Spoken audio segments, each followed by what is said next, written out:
Right now, though, we're going to go to our newsmaker line, somebody I'm waiting to talk to. I briefly hit this yesterday, but I need the expert here, and that's what Judy Gaman is. She's a healthy living expert, and her name is Gaman, Gaman. I tell you that because if you'd like to find out more about her and some of the work that she does, it's judygaman.com. And first of all, Ms. Gaman, hi, welcome to the program, Judy. Thanks for having me on. I'm excited about our topic today. Well, I am too, because coffee gets me excited. It's kind of excited in the first line of the article that new research indicates that a cup of coffee or 3 could even help you slim down. That is unbelievably good news for me, Judy. It might be a stretch, but we're going to go with it. So here's what the researchers have found, and this was actually published in the journal Scientific Reports, that our body has brown fat. Now, we think of fat, we think of white or yellow fat, but now they found out about 10 years ago that we have brown fat. And when we have coffee, maybe it's 1 to 3 cups, anything over 3 cups, there's no benefit there.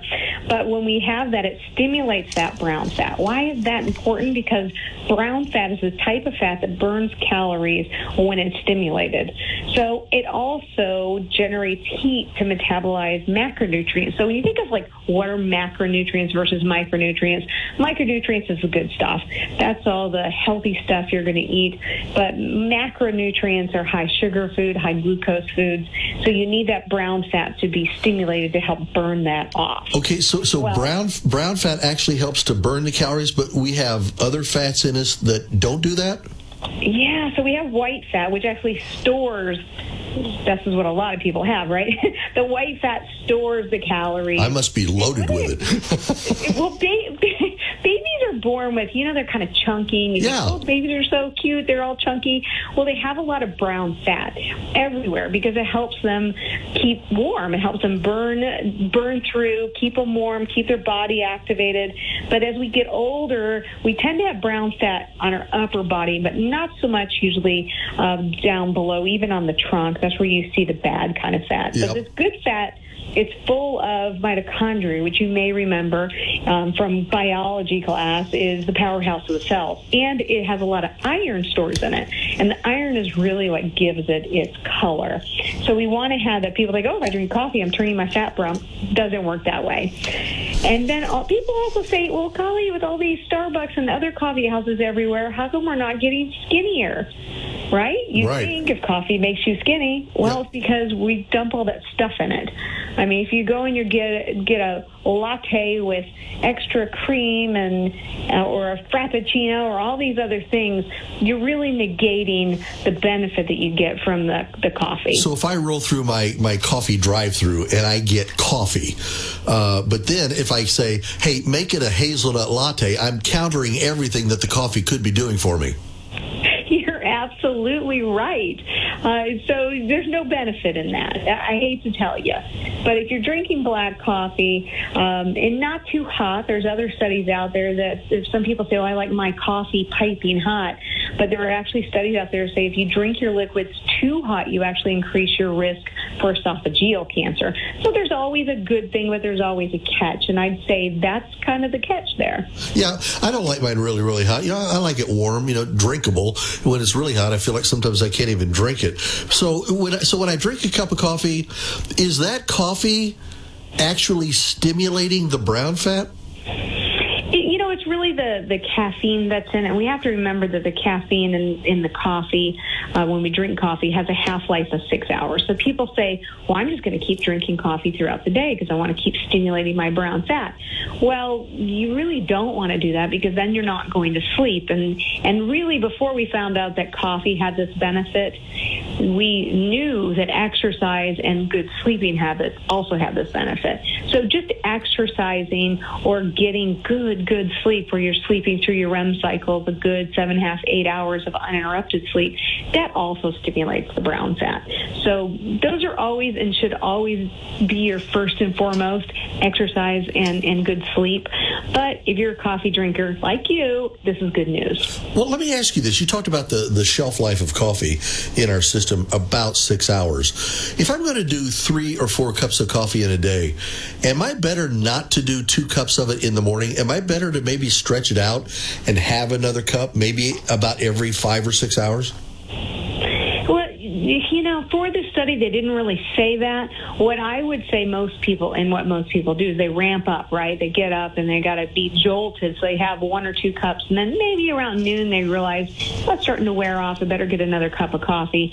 But boy, I tell you, don't stretch it out to where you're drinking coffee at 4 or 5 o'clock in the afternoon, because that caffeine's sitting around. And when I say half-life, that's exactly it, half the life of the caffeine. So it's still in there after the 6 hours. But you got to be careful with your timing. Is there such a thing as too much coffee or too much caffeine, or would you say the real rule of thumb should be not too late in the day? No, there actually is, and I'm glad you brought this up. Too much caffeine is not a good thing. And one thing that we've seen with a lot of these energy drinks where they have high-dose caffeine labels on them, and people are drinking these like maybe 1 and 2 a day. Yeah, those things scare me to death. They should, because we're seeing people come up with arrhythmias, especially our teenagers.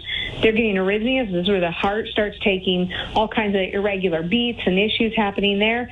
We have to be super careful about what we do with caffeine, because it is a stimulant, and you don't want to overstimulate your heart, and that's a disaster. We're talking the anxiety that comes along with it. Right. We're talking to Judy Gaman. She's a healthy living expert. Obviously, she knows her stuff, and you can find more at judygaman.com, Gaman, Gaman. One last question, Judy. So in the article, and you brought it up today, that we didn't even know that this brown fat was in there until 10 years ago. Is that surprising to you? That with all of our medical advancements and everything over the last several decades, that this never came to be known, or is this just par for the course? I found it really fascinating. And maybe it's because we think that we get into these cycles where we think we know everything about the human body. And maybe it was when they started to really dissect the personal genome and realize not everybody's genes are the same, and they started looking at variations, that they started thinking, maybe there's more about the body that we don't know. I think we're now in a really good period where scientists and researchers and these Ivy Leagues, they're really open to looking for new things and not assuming that we know everything there is to know about the human body. But 10 years ago, gosh, it does seem odd. I find it odd that 10 years ago we could find something as simple as there's a different kinds of fat. Well, here's my thing for you, because I promise you, Judy Gaman, we're going to have you back on the program sometime when things of health will bring us together. But here's my homework for you. I have a producer here, Caleb. He's the one that you talked to just before we got on together. Caleb is 29 years old. Caleb, 30 years old. You're 30 now, aren't you? Yeah, old man. No, Caleb is 30. He can eat anything he wants. I mean, anything. And it never shows up. I think he has a hollow left leg. I just turned 65 last week. If I look at a cookie, I gain a pound. So I need you to figure out what I need to do. I mean, I don't think I can drink enough coffee to slim down. So a lot of that's hormones. I can tell you, if you get your hormones checked, Caleb probably has really good testosterone levels. And as we age, even about 30, Caleb, they start to peter off. So you got to be really creative with getting out and having more exercise, curbing your appetite a little bit, because it'll happen overnight. I hate to tell you that when you're 30, everything looks great. When you're 35, you start going, what happened? I was just getting ready to say, at age 35 is just about the time my metabolism changed, and it changed drastically.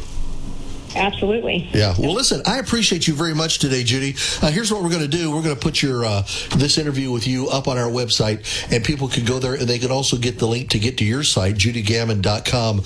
We will have you back. You're very interesting. You know your stuff. I appreciate that. But for today, Judy, thanks so very much for being with us.